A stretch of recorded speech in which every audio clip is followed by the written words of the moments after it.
ማስሩ ወሰዱሱ ለየካቲት በዛቲ ዕለት አይረፍ። ቅዱስ ኤፍሬም መታሰቢያው ነው። በረከቱ ጋራት ነው። በዚችም ዕለት የጴጥሮስና የሶፊያ በስመ አብ ወወልድ ወመንፈስ ቅዱስ አሐዱ አምላክ አመስራሁ ለጥር በዛቲ ዕለት አይረፈ ቅዱስ አብሮኮሮስ ሐዋርያ አሐዱ እምሰባው ክሌቱ አርድእት።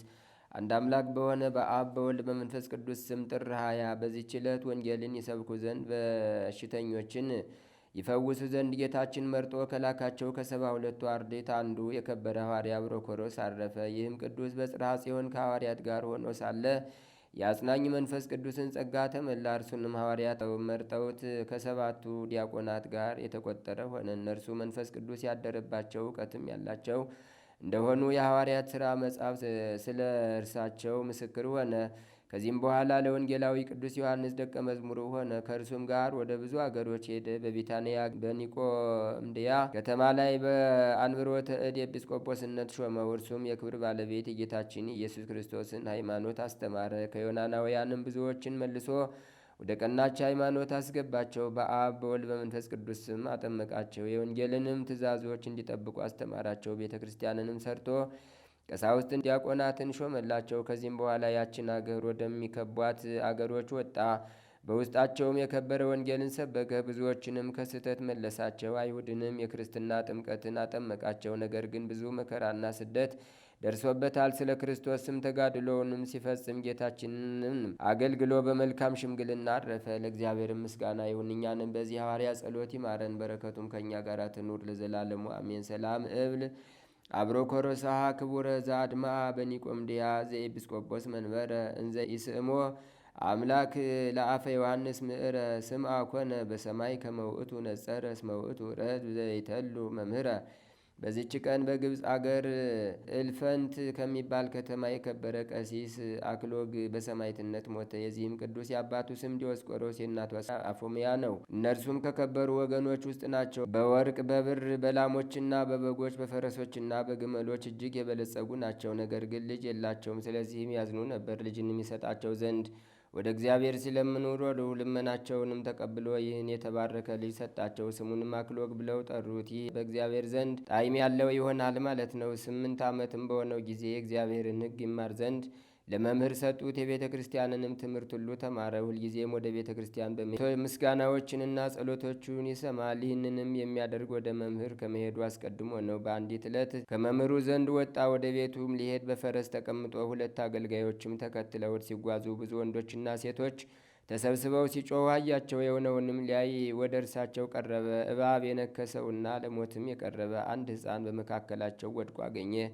የከበረ አክሎግም ይህች ምልክት በስሜ የሚያምኑትን ትከተላቸዋለች፣ በስሜ አጋንንትን ያስወጣሉ፣ አዳዲስ ቋንቋን ይናገራሉ፣ የምድር አራዊቶችን በእጃቸው ይይዛሉ፣ የሚጎዳቸውም ነገር የለም ያለውን የከበረ የወንጌልን ቃል አሰበ። በዚያንም ጊዜ የሕፃኑን እጅ ይዞ በአብ በወልድ በመንፈስ ቅዱስ ስም ብሎ በላዩ በመስቀል ምልክት አማተበና ሕፃን ሆይ ከዚህ ክፉ እባብ መርዝ ትድን ዘንድ እናገርሃለሁ። ጌታችን ንጹሕና እውነት በሆነ ቃሉ እባቡን ጊንጡን የጠላትን ኃይል ሁሉ ትረግጡ ዘንድ እነሆ ሥልጣን ሰጠዋችሁ፣ ምንም የሚጎዳችሁ ነገር የለም ብሏልና አለ። ወዲያውኑ ያ ልጅ ዳነ፣ ከክፉ ነገር ምን እንዳልደረሰበት ሆነ። ሕዝቡም ይህን ተአምር ባዩ ጊዜ እጅግ አደነቁ። በቅዱሳኑ አድሮ ድንቅ ሥራ የሚሠራ እግዚአብሔርንም አመሰገኑት። የዚችም ተአምር ወሬዋ በሀገሩ ሁሉ ተሰማ። ከመምህሩም ዘንድ 12 ዓመት በሆነው ጊዜ 4ቱን ወንጌሎች የሐዋርያትን ሥራ 14ቱን የጳውሎስን መልእክቶች 7ቱን የሐዋርያት መልእክታት የዮሐንስንም ራእይ 150ውን የዳዊትን መዝሙራት የነቢያትንና የሰሎሞንን መኃልይ ጠንቅቆ አጠና። ሁልጊዜ በቀንና በሌሊት ያነባል። በእሁድ ሌሊትም በቤተ ክርስቲያን ውስጥ እያገለገለ ያድራል። ሁልጊዜም አዘውትሮ ይጾማል፣ ይጸለያል። ወላጆቹም ካረፉ በኋላ ሰዎች መልካም ተጋድሎውን ባዩ ጊዜ ስለ እነርሱ ይጸልይ ዘንድ ቅስና እንዲሾምላቸው ኤጲስቆጶሱን ለመኑት። እርሱም በዘመኑ ሁሉ በየ2 ቀን በየ3 ቀን በየሱባኤው ይጾማልና በልብሱም ውስጥ ማቅ ይለብሳልና ቅስና ይሾም ዘንድ የእግዚአብሔር ጸጋ ጠራችውና ኤጲስቆጶሱም ወስዶ ሳይወድ በግድ ቅስና ሾመው። በተሾመ ጊዜም ለአባ አክሎግ የክህነት ሹመት ይገባዋል ይገባዋል ይገባዋል እያለ ሲጮህ ሕዝቡ ቃልን ሰሙ። ኤጲስቆጶስና ሕዝቡም እጅግ አደነቁ፣ እግዚአብሔርንም አመሰገኑት። ከእነዚያ ወራቶችም በኋላ በሀገሩ ሁሉ በክርስቲያን ወገኖች ላይ ከከሃዲው ዲዮቅልጥያኖስ ዘንድ ታላቅ መከራና ስደት ሆነ። አብያተ ክርስቲያናትንም አፈረሰ። ብዙዎችም በሰማዕትነት ሞቱ። ምስክርም ይሆን ዘንድ አባ አክሎግን እግዚአብሔር ጠራው። እርሱም ቆመ፣ ወደ ሰማይም ቀና በማለት እንዲህ ብሎ ጸለየ። ዓለሙን ሁሉ የያዝክ ጌታዬ፣ ፈጣሪ፣ መድኃኒቴ ኢየሱስ ክርስቶስ ሆይ በሀገር በሁለመናዋ ላሉ ሕዝብ ቸርነትን፣ ይቅርታንና ሰላምን አድርግ። ትባርካቸውም ዘንድ ከሰይጣናትም ስህተት ታድናቸው ዘንድ ለእኔም ስለ ከበረው ስም ተጋድሎዬን እስከምፈጽም ያጸናኝ ዘንድ ቸር መልአክህን እንድትልክልኝ እለምንሃለሁ። ኃይል፣ ክብር ገንዘብህ የሆነ ለዘላለሙ አሜን። ከዚህም በኋላ በዙሪያው ወዳሉ ሰዎች ተመልሶ የሚሻ ይምጣ ከኔ ጋር ይሄድ አለ። የእርሱ ሰዎችና የሀገሩ ሰዎች 340 ተከተሉት። በከፍታ ቦታ ላይም ቆመው እኛ በግልጥ ክርስቲያን ነን ብለው ጮኹ። የንጉሱም የሰራዊት አለቃ ሰምቶ አዘነ። አባ አክሎግንም አስሮ ለመኮንኑ ለአርያኖስ ሰጠው። እርሱም ለአማልክት ስገድ አለው። አባ አክሎግም ለክብር ባለቤት ለጌታዬና ለፈጣሪ ለኢየሱስ ክርስቶስ እሰግዳለሁ እንጂ እኔ ለረከሱ አማልክት አልሰግድም አለ። በዚያንም ጊዜ መኮንኑ አርያኖስ ተቆጣ። አባ አክሎግንም ጽኑ ስቃይን አሰቃይቶ ከእሳት ማንደጃ ውስጥ ጨመረው። ከእግዚአብሔርም የታዘዘ መልአክ ወርዶ እሳቱን እንደ ጠል ቀዝቃዛ አደረገው። አባ አክሎግም በእቶኑ መካከል ቆሞ ጸለየ። ከዚህም በኋላ መኮንኑ አርያኖስ 340ውን ሰዎች እናንተኑ ለአማልክት ስገዱ አላቸው። እነርሱም እንዲህ ብለው መለሱለት፣ እኛስ ከእግዚአብሔር በቀር ለረከሱ አማልክት አንሰግድም አሉት። ራሶቻቸውንም በሰይፍ እንዲቆርጧቸው አዘዘና ቆረጧቸው። የሰማዕትነት አክሊልም ተቀበሉ። በዚያንም ጊዜ መኮንኑ የአርያኖስ ልጅ ሞተበትና እጅግ አዘነ። የከበረ አባ አክሎግም በአንተ ላይ በጎ ሥራ ብሠራ ፈጣሪ እግዚአብሔርን ብለምነው ልጅህን ቢያስነሳልህ ምን ትሰጠኛለህ አለው። አርያኖስም የመቶ አለቃ አድርጌ ሹሜ በታላቅ ክብር ወደ ሀገር ልካሃለሁ አለው። የከበረ አክሎግም ይህን አልሻም፣ ነገር ግን እንድታሰቃየኝና እንድትገድለኝ ሥጋዬንም ወደ ሀገሬ እንድትልክ ማልልኝ አለው። እርሱም ማለለት። በዚያንም ጊዜ የከበረ አክሉግ ወደ እግዚአብሔር እንዲህ ብሎ ለመነ። ጌታዬ ኢየሱስ ክርስቶስ ሆይ ልመናዬን ትሰማኝ ዘንድ ዛሬ ይህን የሞተውን ሕፃን ታስነሳው ዘንድ የከበረ ስምህም ይመሰገን ዘንድ እለምንሃለሁ። ምስጋናና ክብር ያንተ ነውና ለዘላለሙ አሜን። ይህንም ሲል በመስቀል ምልክት በአብ በወልድ በመንፈስ ቅዱስ ስም በሕፃኑ ላይ አማተበ። ወዲያውኑ ሕፃኑ ተነሳ። አሕዛብም ይህን ድንቅ ታምር አይተው ሁሉም በአንድ ቃል በቅዱስ አክሉግ አምላክ እናምናለን ብለው ጮኹ። መኮንኑም ተቆጣ። ከከተማም እንዲያወጧቸውና ሰፊ ጉድጓድ ቆፍረው እሳትንም አንድደው በውስጡ እንዲጨምሯቸው አዘዘ። እንዲህም አደረጉባቸው። ምስክርነታቸውንም ፈጸሙ። ቁጥራቸውም 809 ሆነ። በረከታቸውም ከእኛ ጋር ትኑር ለዘላለሙ አሜን።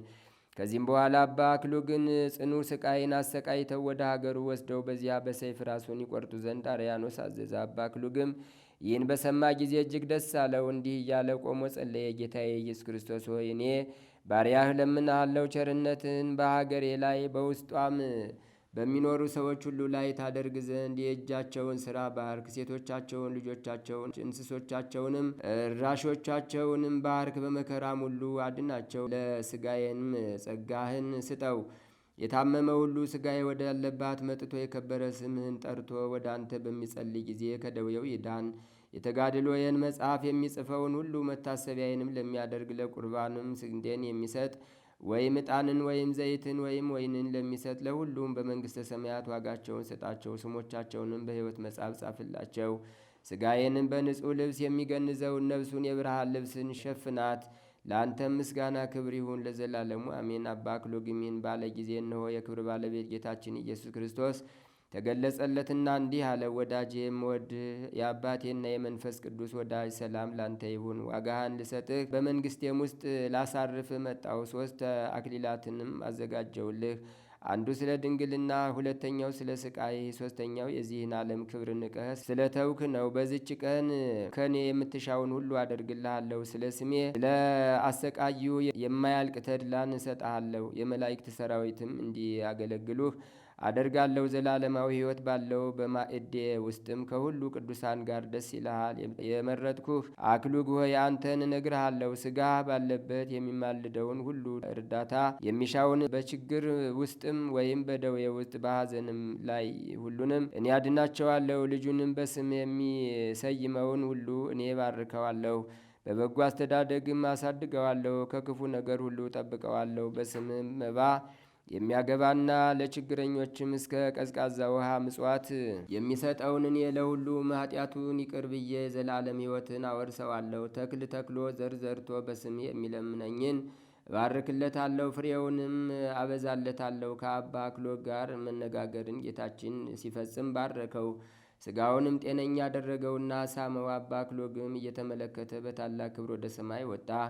ከዚህም በኋላ የከበረ አባ አክሎግ ወደ ወታደሮች መለስ ብሎ የታዘዛችሁትን ፈጽሙ አላቸው። ወታደሮችም ፊቱ እንደ ፀሐይ እጅግ ሲያበራ ባዩት ጊዜ ከፊቱ ብርሃን ግርማ ገናናነት የተነሳ ወደ እርሱ መቅረብ ፈሩ። ከእርሳቸው ርኅራኄ የጎደለው ልቡ የደነደነ አንድ ሰው እጁን ዘርግቶ አንገቱን በሰይፍ መታውና በዚህች ቀን ተጋድሎውን ፈጸመ። መላእክትም ነፍሱን ተቀበሏት፣ በፊቷም እየዘመሩ ወደ ሰማይ አሳረጓት። ወደ ወታደሮችም የአባ አክሎግን ሥጋ ከባሕሩ ዳር ትተው በመርከብ ተሳፍረው ወደ ሀገራቸው ተመለሱ። ከዚያም ጎልማሶች ነበሩ። ስለ ከበረ አባ አክሎግም በሰማዕትነት መሞት ወደ ሀገር ውስጥ ገብተው ለሕዝቡ ነገሯቸው። ሕዝቡን በሰሙ ጊዜ ተሰብስበው ከካህናቱ ጋር ሄዱ። አንስተውም በክብር ገነዙት። ተሸክመውም ወደ ሀገር ውስጥ አድርሰው በአማረ ቦታ ኖሩት። ከእርሱም ታላላቅ የሆኑ ድንቆች ታምራቶች ተገለጡ። ለእግዚአብሔር ምስጋና ይሁን። እኛንም በዚህ ሰማዕት ጸሎት ይማረን፣ በረከቱም ከእኛ ጋር ትኑር ለዘላለሙ አሜን። ሰላም እብል ለአክሉግ ሰማዕት ዘሀገረ እልፈንት አመስ የጥወቀ ሲስ ኤጲስቆጶሳት ይደልዎ ክህነት ማህበ ልዑል ተሰማ ዘይብላ ቃላት። በዚችም ዕለት የሰማዕቱ የቅዱስ ብህኑ መታሰቢያው ነው። የወንጌሉ ዘወርቅ ቅዱስ ዮሐንስም ቤተ ክርስቲያን የከበረችበትና ሥጋው ወደ ሮሜ የፈለሰበት ነው። በረከታቸውም ከእኛ ጋር ትኑር ለእግዚአብሔር ምስጋና ይሁን አሜን። ሰላም እብል ለፍልሰተ አጽሙ ባህሪ ወቅዳሴ ቤቱ ዘኮነ በሀገረ ሮሜ አባይ ወንጌሉ ዘወርቅ ዮሐንስ ሩይ ወብህኑ ሰማይት እጉሰ መከራ ወስቃይ ርስሃቴ ይጸቡ በማይ። በዚችም ዕለት የአባ ኖህ የአባ ሰልዋኖስና የአባ አብዲሁ መታሰቢያቸው ነው። የሰማይት መርምናንም ቤተ ክርስቲያኑ የከበረችበትና ታምራቱ የተገለጠበት ነው። በረከታቸውም ከእኛ ጋር ትኑር ለዘላለሙ ለእግዚአብሔር ምስጋና ይሁን አሜን። ሰላም ለአብድዩ ሀሌዮ አበወ እለሞኡ መስገርተ ሰይጣን ምስለ ጸብኦ ማሃኬተ ትውልድ ድህረ እለ ይመጽኡ እንዘይ ዘብጥ እንግዳሁ ወንዘ አንብኦ ይክኡ አመታተ ገድሉ ፈጸመ ስድሳ ወሰብኡ። ሰላም እብል እንዘ አሐሊ መዝሙረ ዘአክሉግ ማይበረ ሶበ መንክሮ ነጸሩ ወተአምሪሁ ዘገብረ እንዘ የተልውወ እንበለይት መየጡ ድህረ እለበሳት ፈጸሙ ወበሰይፍ በድረ። አንድ አምላክ በሆነ በአብ በወልድ በመንፈስ ቅዱስ ስም ጥር 21 በዚች ቀን አምላክን ለወለደች ለእመቤታችን ለከበረች ድንግል ማርያም የረፍቷ በዓል መታሰቢያ ነው። በዚችም ዕለት የሮሜ አገር ንጉሥ የዘይኑን ልጅ የከበረች ኢላርያ አረፈች። በዚችም ዕለት የኑሲስ ኤጲስቆጶስ የአባ ሌዎስ ወንድም የከበረ ጎርጎርዮስ የእረፍቱ መታሰቢያ ነው። በዚችም ዕለት በሰማዕትነት የሞተ በዋሻ የሚኖር የኒቆላዎስ እና የኤጲስቆጶስ አባ ፊቅጦር መታሰቢያቸው ነው። በረከታቸውም ከእኛ ጋር ትኑር አሜን።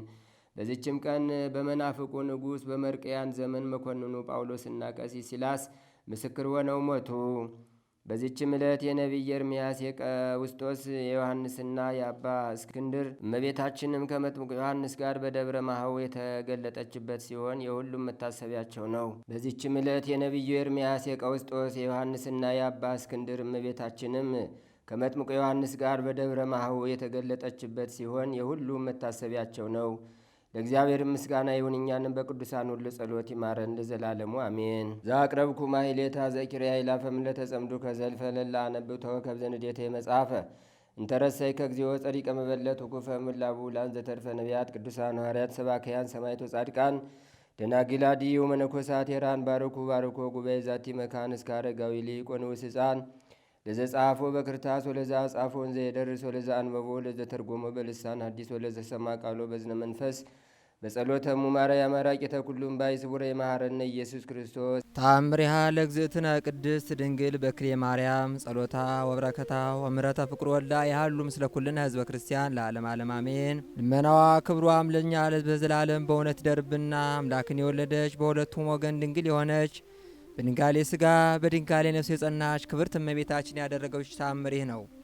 ከካህናት ወገን የምትሆን ሐና የምትባል ሚስት ያገባ ኢያቄም የሚባል ከወለደ ከነገደ ይሁዳ የተወለደ አንድ ሰው ነበረ። ሁለቱም እግዚአብሔርን የሚወዱ እግዚአብሔር የሚወዳቸው ደጋግ ነበሩ።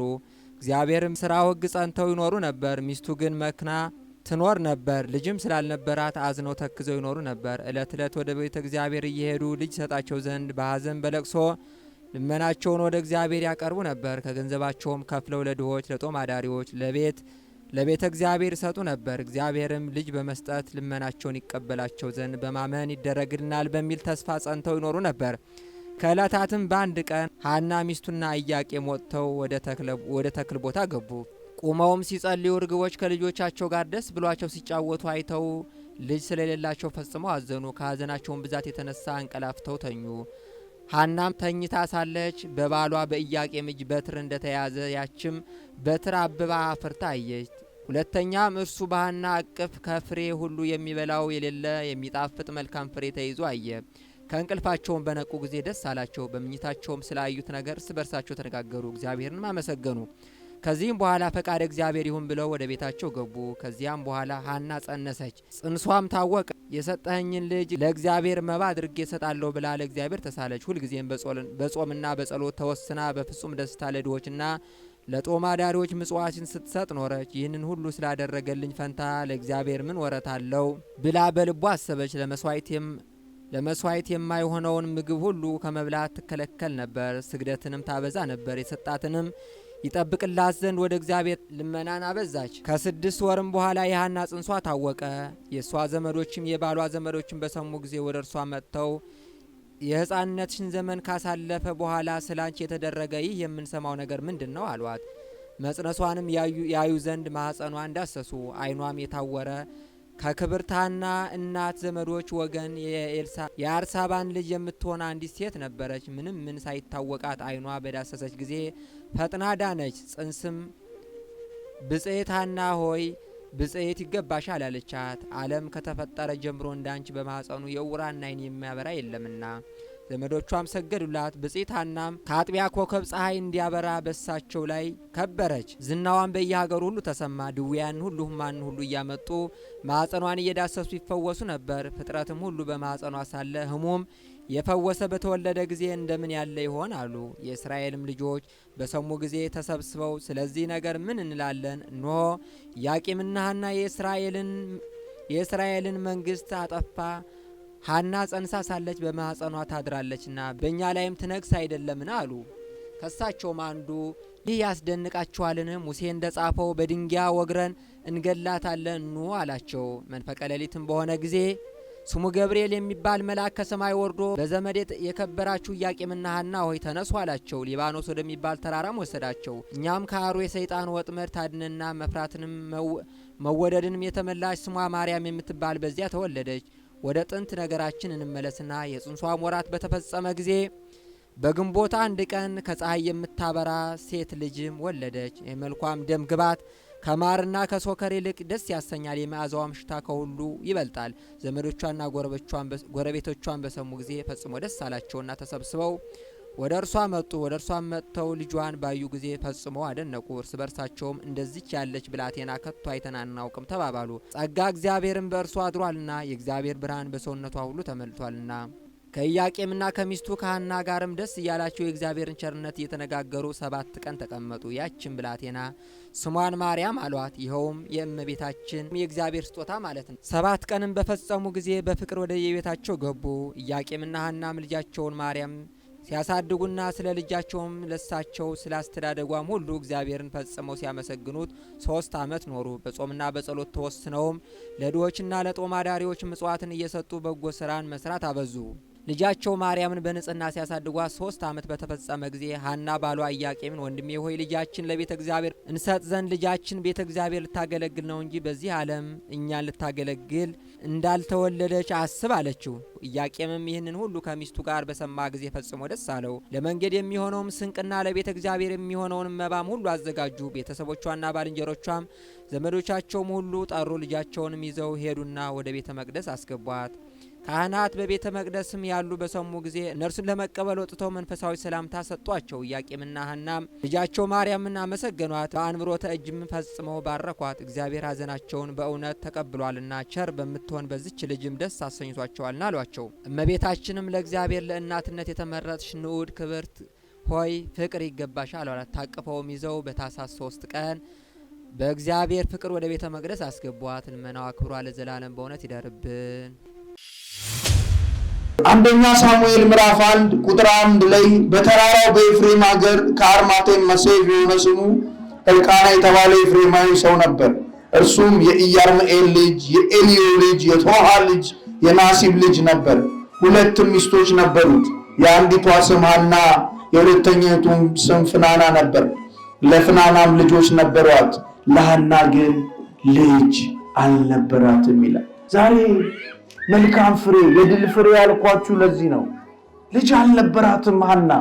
በሕይወት ውስጥ መለኮታዊ ምሪት እንድትሄዱ ሲፈልግ እግዚአብሔር በመጽሐፈ ምሳሌ በመጽሐፈ ኢዮብ የተቸገረውን በችግሩ ያድነዋል፣ በመከራም ጆሮውን ይገልጣል ይላል። ባላችሁበት ችግር እንድትድኑ የሚያደርግ እግዚአብሔር ነው። የተቸገረውን በችግሩ ያድነዋል፣ በመከራም ጆሮውን ይገልጣል። መከራን እንደ መንሽ ይጠቀምበታል፣ እንደ ማጥሪያ እንዴ። ስለዚህ እቤታችን ውስጥ ጠንከር ያለ ጉንዳን ካለ አረ ይሄማ ይሸጥ፣ ልክ በር ስትከፍቱ የሆነ ነገር ካለ እግዚአብሔር በሕይወታችሁ ስላስቀደመ እኮ ነው የፍርሃት ማንነትና ሐሳብ ያለው። ስለዚህ እግዚአብሔር በሕይወታችሁ ይቅደም። እየሰማችሁና እግዚአብሔር ስሙ የተመሰገነ። ያም ሰው በሴሎ ይሰግድ ዘንድ ለሰራዊት ጌታን ለእግዚአብሔር ይሰዋ ዘንድ ከከተማይቱ በየዓመቱ ይወጣ ነበር። የእግዚአብሔር ካህናት ሁለቱ የኤሊ ልጆች አፍኒንና ፍናን በዚያ ነበሩ። ሕልቃና በሚሰዋበት በደረሰ ጊዜ ለሚስቱ ለፍናና ለወንዶች ለሴቶቹም ልጆች ሁሉ ዕድል ፈንታቸውን ሰጣቸው። ሐናም ይወድ ነበርና ለሐና 2 እጥፍ ዕድል ሰጣት። እግዚአብሔር ግን ማኅፀኗን ዘግቶ ነበር ይላል። 2 እጥፍ ተሰጣት። ስለዚህ ይህ ነገር አላስደሰታትም። አንዳንዴ የምትፈልጉትና የምትጠይቁት ጥያቄ አልስማማ ይላል። በምድራዊ ሕይወት የሚያስፈልገውን ኃይል አገኘቻና፣ ግን ጥያቄዋ ይሄ አልነበረም። እግዚአብሔር ማኅፀኗን ዘግቶ ነበር ይላል። ዛሬ በሕይወታችሁ ልጅ ያልቀደመ እንዲሁም ደግሞ በስጋ በምድራዊ በእኛ ሐሳቢ ውስጥ ማንነታችሁ የተበላሸ እሰራለሁ አገኛለሁ ብላችሁ በሄዳችሁበት ሁሉ እንቅፋት የሚገጥማችሁ፣ አንደኛ ከመለኮታዊ ምሪት ስትወጡ፣ ሁለተኛ ደግሞ እግዚአብሔር ለምን ማኅፀኗን ዘጋው ስለሆነ ስንል፣ አንደኛ ሰጪም ነሺም ማን ነው? እግዚአብሔር። ሰጪም ነሺም እግዚአብሔር ስለሆነ ማኅፀኗን ዘጋው።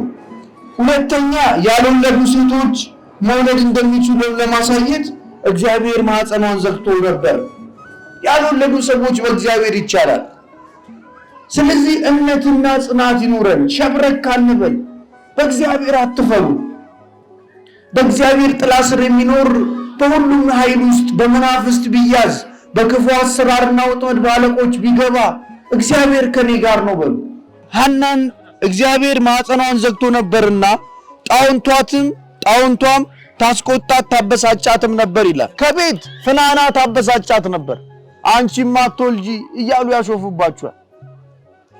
ያሾፉባት ነበር። አንቺ መካን። ከውጭም ደግሞ የሰፈሩ ሰዎች ያሾፉባቸዋል። ዛሬ በእግዚአብሔር ኃይል ውስጥ መዋጀትና መሄድ ስታቅቱ እንዲሁ ውጥንቅጡ የወጣ ህብረተሰብ ማንነት ከመፈጠሩ ባሻገር እኛ ማንነታችን ውስጥ የገባ ክፉ አሰራርና ስልት አለ። ይሄ ደግሞ ራሳችንን ያመጣ ነው። አሁን ክፉ ጊዜ ክፉ ሰዓት ቢመጣ ይደንቃችኋል እንዴ? ሰው የዘራውን መልሶ ያንን ያጭዳል። ክፋት ዘርተን በጎነት የምንጠብቅ ብዙዎች እኮ ነው። ተንኮል አስበን የሰው ማደግ የሚያስቀናን የሰው የእግዚአብሔር የሰጠውን ጸጋ ፖቴንሻል አቅም መቀበል አቅቶን ዝም ብሎ የሚጣሏችሁ ሰዎች የሉም በየሄዳችሁበት? አረ የሚሏችሁ እንዲህ አይነት ከዛ በኋላ ደግሞ በቤተ መቅደሱ ትመጣላችሁ። ስለዚህ ክፋትን ይዘን ክፋትን በምንሄድበት ጊዜ አይሆንም። እግዚአብሔር ከሕይወታችን ይርቃል፣ ከአስተሳሰባችን ይርቃል። ለኛ የሚያስበው መለኮታዊ መኖር ያስፈልጋል። በህይወት ውስጥ የህይወቱን ቃል ልንኖርበት ያስፈልጋል። ዛሬ ቤቱ ከመጸለይ አልፎ መጽሐፍ ቅዱስ እንኳን የሌለን እኮ ሆነናል። ክርስቲያኖች በሚታየውም በማይታየውም መናፍስታዊ አሰራር የጠፋን ብዙዎች ነን። ይህ ግን አልመሰለንም። በነጠላ ውስጥ ተደብቀናል። በቃ እናረጋለን ስንወልቅ በቃ ዛሬ በዓል ነው የገብርኤል ነው የዕለት አምላኪዎች ብቻ ሆነናል። ክብረ በዓሉን አንድ ሻማ ከዛ ቡና ይፈላል፣ ጎረቤት ይጠራል። ተመሳሳይ ህይወት። ይሄ አይደለም ክርስትና። ክርስትና የፈተና ጉዞ ነው። ከኦሪት ዘፍጥረት እስከ ዮሐንስ ራእይ ብታዩ ያልታረደ ያልተሰቀለ ማን አለ? ስለዚህ በምትገፉበት ጊዜ በቤተ ክርስቲያን መታችሁ ማልቀሱ አንድ የእግዚአብሔርን ተስፋ መጠየቅ ነው። በቤቱ መታችሁ ተስፋ የሚያስቆርጡ አካል አለ። ስለዚህ ይህ እንዳይሆን በየዓመቱ እንዲህ ባደረገ ጊዜ እርሷም ወደ እግዚአብሔር በምትወጣበት ጊዜ ታበሳጫት ነበር። ሐናም ታለቅስ ነበር፣ አንዳችም አትቀምስም ነበር። ሐና እውነት አለ። ሐና እኮ የምትጠይቅም ጥያቄዋ እውነት አለው። ተፈጥሮዬን አሟላ ነው አይደል እንዴ? ተፈጥሮዬን መልስልኝ እባክህ፣ ሕይወቴን በበረከት ሙላ ነው። ባሏን መልካና ሐና ሆይ ለምን ታለቅሻለሽ? ለምንስ አትቀምሺም? ለምንስ ልብሽ ያዘንብሻል? እኔ ከ10 ልጆች አልሻልምን አላት። እግዚአብሔር አምላክ በሕይወታችሁ ያሰባችሁትን የጎደለውን ነገር ይሙላላችሁ። በተጨነቃችሁበት ስትነኩ አልሳካ ባለባችሁ ነገር ሁሉ እግዚአብሔር ይቅደምላችሁ። እንዲሁ ልጆቻችሁ በዘመንና በወጣት እድሜያቸው ጠፍተው ለእመቤት የምትነግሩ የምታዝኑ ሁሉ ድንግል ማርያም ጸሎታችሁን ትስማ። አልሰማለን። አያችሁ እዚህ ጋር ተሰጥቷታል ሁሉ ነገር። ገንዘብ ካላረግነው መጥፊያችን ነው። ብዙ ጊዜ በገንዘብ የሚመኩ ሰዎች አሉ። ገንዘብ ከለር ነው አይደል እንዴ? በምድር መገልገያ ነው። ከመገልገያነት ባሻገር የእግዚአብሔር ሰላሙን አይሰጣችሁም፣ መንፈሳዊ በረከቱን አይሰጣችሁም። አንድ እዚህ እኔ ማገለም ቆይበት ቦታ ላይ አንድ የተቸገረ ሰው መጣ። ባለጸጋ ነው። በምድር ስትውት ለብሷል። ያው እኛም ልብስ ነው የምንከተለው። ዛሬ መለኮታዊ ምሪት ሳይሆን የለበሰ ምን ነው በቃ ደና የሚስተናገደው። በተቸገሩትና በወደቁት ህይወት ውስጥ አንቆይም። መጣ ለብሷል። ስትውት ባለጸጋ። እኔ እንደውም አሁን እንዲህ ለብሶ ምን ሲመጣ አረ ውስጡ ተበልቷል ነው። ውስጣችን እኮ ተበልቷል። ተኝተን እኮ በሌለ ነገር ውስጥ በቃ ምኞት ያጠቃን ሰዎች ነው። ስለዚህ መጣና እንዲህ ተቸግሬ በጣም መጸለይ ጀመርኩኝ። ትምህርቶቻችሁን በዩቲዩብ በኢንተርኔት መከታተል ጀመርኩኝ። ስበረታ አብሮኝ ማላቃቸው ፈተናዎች በህይወቴ ውስጥ መምጣት ጀመራል። ከዛ ጸሎት ቤት ስፍራ ሰርቼ የእመቤታችን ስዕል ላይ መኝታ ቤቱ ላይ በትልቁ ሰቅዬ ነበራል።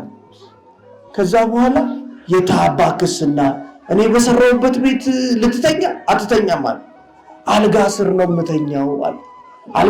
አልጋ ላይ ስወጣ እንቅልፍ የለኝም አለ። ስለዚህ ከተማውን ስሽከረከር ነው ማድረዋል። የድካም ፊሊንግ የደከመ መንፈስ ውስጡ እንዲመጣ ለምን ብትሉ በመንፈሱ ነው የሰጠኝ። በብዙ ጣውረድ ውስጥ ለፍቼ ያገኘሁት አይደለም።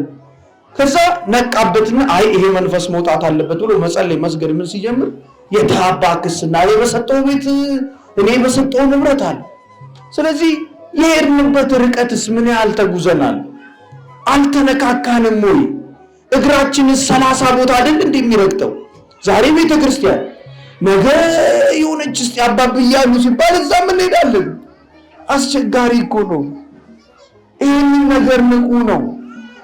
እስቲ አስማተኛም ብትባሉ ጸልያችሁ ሞገስ እግዚአብሔር ሆናችሁ ከፊት ሲቀድ አረ ይሄ አስማተኛ ነው የሚል እግዚአብሔርን ስትይዙ በመልካም ህይወቱ ስታልፉ እማይነጋ እማያልፍ ይመስላችኋል። እግዚአብሔር ግን እየፈተነ እያነጻ የሚያሳልፍ አምላክ ነው። ስለዚህ ያገኘችው ነገር ሊያስደስታት አልቻለም። የውስጥ ሰላም እጥፍ እኮ ነው የሰጣት። ከአንደኛው ሚስቱ አስበልጦ ከፍናን አስበልጦ እጥፍ ነገር ሰጣት እኮ ነው። ለመኪና ብለው ትዳር ያዙ የሉ መልካም የሆነውን ሕይወት ማስቀደም አቅቷቸው ነገ እግዚአብሔር በእነሱ እንደሚሰራ ማወቅ ከብዷቸው ከዛስ ገብተው ሰላም ያገኙ መስሏቸዋል። የብዙ የየራሳችን እኮ ማንናገረው ችግር አለን። እግዚአብሔር አምላክ ችግሮቻችሁን እንዳና ይብቃ ይበላችሁ፣ ይቅደምላችሁ። እውነቴን ነው የምላችሁ። ወጣቱ ጠፋ። ፑል ከሚመታ ፉል አይበላ፣ ከረምቡላ ከሚመታ ሲመታ ከሚውል ለልጁ ከረሜላ ገዝቶ አይገባ። ተምታቶብናል፣ ተምታታብን። እውነቴን ነው የምላችሁ። ስለዚህ እርሷም በልቧ ትመረር ነበር፣ እግዚአብሔር ፊት ጸለየች፣ ጽኑም ለቅሶ አለቀሰች ይላል።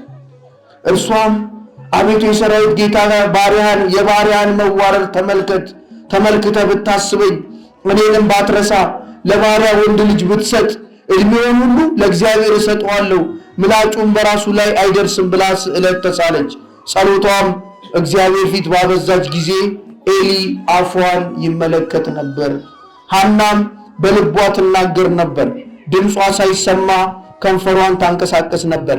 ኤሊም እንደሰከረች ቆጠራት ይላል። አይገርማችሁ? እየሰማችሁ እንደሰከረች። በቤተ መቅደሱ ገር መታችሁ አፍራችሁ ሄዳችሁበት ጊዜ የለም? አለው ነገር በሉ።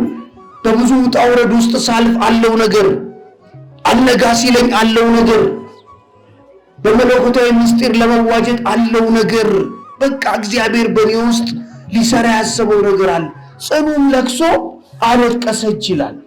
ስለዚህ እንባ ለእግዚአብሔር የሚቀርብ መስዋዕት ነው። አቅቶኛል መልስልኝ የምትሉበት ነው። ደመና የማይጋረደው እንባ፣ ባለስልጣናት የማያስቆሙት እንባ፣ ምድራውያን የማይሰጡ እኮ እንባ ነው። ይሰጡናል እንዴ? ይከለክሉናል? እየመለሳችሁልኝ አይደለም። ከኔ ጋር አይደላችሁ? ይሰጡናል ወይ? ምድራውያን እንባ ይሰጡናል? አይሰጡንም እኮ። የሰማይ ደጆች የሚከፈቱበት እውነተኛ ዳኛ ጋር የሚደርስ እንባ ነው። ስለዚህ ሐና በልቧ ስትጸልይ ከንፈሯ ስታንቀሳቀስ እንደሰከረች ቆጠራታል። አቤት እግዚአብሔር አምላክ ይጠብቅ። እንደሰከረች በቃ አቅቶኛል። በአንዳንዴ ስትጸልዩ አቅቶኛል፣ ደክሞኛል፣ ሸክም የከበደ ወደ እኔ ነው አይደል እያልከው እባክህ መልስልኝ በሉት። የተቸገራችሁበትን ነገር አብዝታችሁ ለእግዚአብሔር ንገሩት። እግዚአብሔር ሰሚ አምላክ ነው። እሷም ለካህኑ ኤሊ ምን አለችው መሰል? በቤተ መቅደሱ ተስፋ ያስቆረጣት ማን ነው? ኤሊ ነው። ዛሬ ጸልዩ ስገዱ ስል ምንድነው ስም የሚሰጡት? አስማት ነው።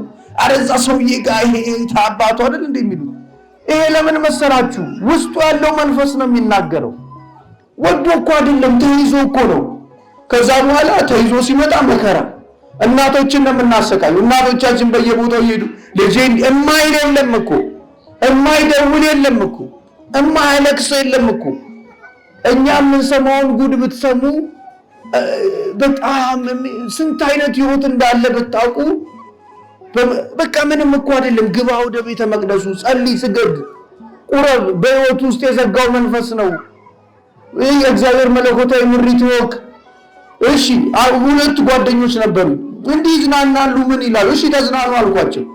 ግን እኔ ቤት ደግሞ ትጸልያላችሁ አልኳቸው። ልክ ሌሊቱን ሙሉ ሲጨፍር ምን አድረው አልለከማቸው መጡ። እሺ አሁን ደግሞ የኔ ተራ ነው፣ ኑ ተንበርከኩ፣ ማታ ነው፣ መልካሙ ፋይልንና አርጋኖን እንጸልያለን አልኳቸው። አልቻሉም። እንዲህ የሚለኝ አካል አለ ውስጥ። ጥራሳችሁን ጠይቁት። ሌላ እኮ አይደለም። 41,000 እንስገድ ነው አልኳቸው። የአምልኮ ስግደት ስንሰግድ አቃታቸው። እንግዲህ ሌሊቱን ሙሉ ሲጨፍሩ ነው ያደሩት። ስትጨፍር እሺ የሚል ስትጸልይ የሚል ታዲያ ምንድን ነው? አጋንንትን አውጡ ሲል እኮ አጋንንት እንደሚገባ እግዚአብሔር እየነገረ እኮ ነው። እኔ የዓለም ብርሃን ነኝ ሲል ከጨለማ ከኋላ የዓለም ጨለማ እንዳለ እኮ እየነገረ ነው። ስለዚህ የዓለም ብርሃን ነኝ ካለ ጨለማ አለ ማለት ነው። ነጣቂ ተኩላ አለ ማለት ነው። ሳታውቀው በዲያብሎስ ተይዘህ የምታልፍበት የአሰራርና ስት አለ። ስለዚህ የጠፋውን ሊፈልግ የሰው ልጅ መጥቷልና ካለ አጥፊ አካልም አለ ማለት ነው። ይህንን ነገር አስተውሉት። ቤተክርስቲያን የምንባረክበት በስጋው ደግሞ የምንታተምበት ሁሉን ነገር ማሳረጊያ ነው። እኔና ቤቴ እግዚአብሔርን እናመልካለን ይላል። አምልኮ ቤት ከሌለ እቤቱ ቤት አይሸትም። ልጆች ይቃዣሉ፣ ጥርሳቸውን ያንቀጫቅጫሉ። ከዛ በየቦታው መዞር፣ እዛ አለ ሲባል እዛ ትሄዳላችሁ፣ እንትና አለ ሲባል ይሄ ለምን? ወጣቱ በጨበሬው ህይወት ውስጥ ያለውን አይጠቅመውም። ብትጠይቁት መልስ አይሰጣችሁም። ለምን ይሄ ጸጉር አደገ? መልስ የለም እኮ። ስለዚህ እድሉን ይጠቀልላል። እድሉ ላይ ነው እየቀለደ ያለው። መጠቅለል ድንጋይ ላይ ቁጭ ብሎ ይህንን ህይወት ከህይወታችን ውስጥ ያውጣ። የሰማነውን በልቡናችን ይጻፍብን፣ ከቅዱሳን በረከት ረድኤት ያሳትፈን። ሌሊቱን የባረከ አምላክ መዓልቱን ባርኮ ቀድሶ በሰላም ያውለን። በቸርነት ጠብቀን፣ ህሙማንን ፈውስልን፣ ሙታንን ማረልን፣ ሕያዋንን ጠብቀን። አምላካችን አቡነ ዘበሰማያት ይትቀደስ ስምከ ትምጻእ መንግሥትከ ወይኩን ፈቃድከ በከመ በሰማይ ከማሁ በምድር ሲሳየነ ዘለለ ዕለትነ ሀበነ ዮም ህድግ ለነ አበሳነ ወጌጋየነ ከመ ንሕነኒ ንህድግ ለዘአበሰለነ ኢታብአነ እግዚኦ ውስተ መንሱት አላ አድኅነነ ወባልሐነ እምኩሉ እኩይ እስመ ዚአከ ይእቲ መንግሥት ኃይል ወስብሐት ለዓለመ ዓለም። በሰላመ ቅዱስ ገብርኤል መልአከ ወእግዝእትየ ማርያም ሰላም ለኪ ድንግል በህሊናኪ ወድንግል በስጋኪ እመ እግዚአብሔር ጸባዖት ሰላም ለኪ ብሩክት አንቲ እምአንስት ወቡሩክ ፍሬ ከርስኪ ተፈሥሒ ፍሥሕት ምልዕተ ጸጋ እግዚአብሔር ምስሌኪ ሰአሊ ወጸልይ ምህረታ በፍቅር ወልኪ ኢየሱስ ክርስቶስ ከመ ይስረይ ለነ ኃጣውኢነ ተማኅፀነ ብኪ ኦ እግዚእ ኢየሱስ ክርስቶስ ስረይ ኃጢአትየ ወኃጢአተ ኩሉ ሕዝብ ከማይሠራ ኃጢአት እግዚአብሔር ይፍታህ። ንቁ ሚዲያ ለተመልካቾቹ ከሚያደርሳቸው ዕለታዊ ሳምንታዊና ወርሃዊ ዝግጅቶች መካከል የየዕለቱን ስንክሳር ወርሃዊና ዓመታዊ የቅዱሳን ገላትና ድርሳናትን በኢትዮ ማህበር የዩቲዩብ ቻናል ያቀርባል። የየዕለቱን ስንክሳር ባሉበት ሆነው በማድመጥ እንዲሁም ወርሃዊና ዓመታዊ የቅዱሳንን ዜና ሕይወታቸውን በማድመጥ ከቅዱሳኑ በረከትና ረድኤት እንዲያገኙ ንቁ ሚዲያ የሁል ጊዜ ምኞቱ ነው። በየዕለቱ የሚለቀቁ ዜና ቅዱሳንን ላይክ፣ ሼርና ሰብስክራይብ በማድረግ አገልግሎቱን ይደግፉ። ንቁ ሚዲያ ርቱ የቤተ ክርስቲያን ልሳን